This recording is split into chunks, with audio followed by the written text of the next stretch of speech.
Seriously? If I hear one more person talk about the loss or the COVID slide, the only question will be how massive my eye roll is and how loud my pushback. You want to talk about tone deaf? Is it really that hard to remember that right now students and teachers are surviving the worst pandemic in over a century?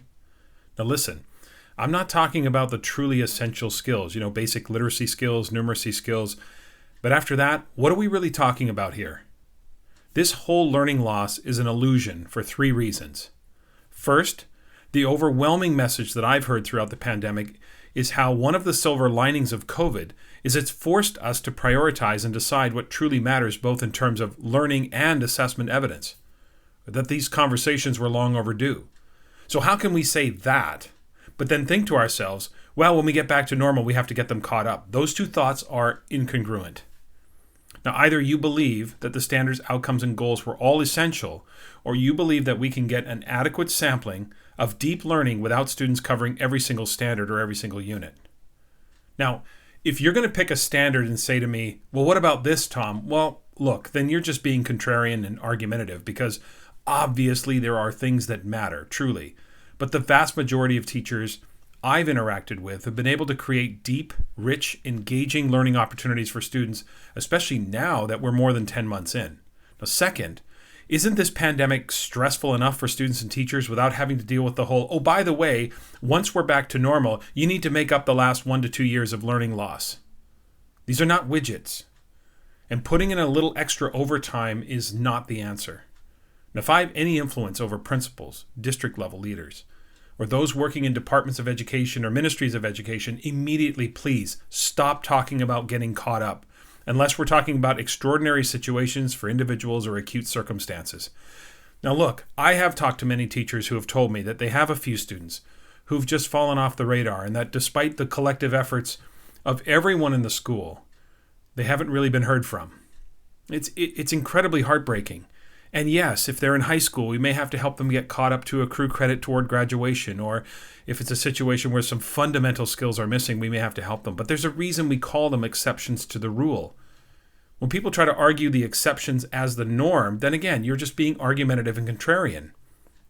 By constantly talking about these gaps to the masses, all you're going to do is raise anxiety and make it less likely that students and teachers can focus on what truly matters right now. If you have one eye constantly on this notion of getting caught up, you can never be fully immersed in now, both in terms of emotionally supporting your students, but also helping them learn. Even those in face-to-face situations know this is not the same. And third, and maybe most importantly, the falling behind narrative for the most part is completely manufactured. Falling behind whom? Last year's students?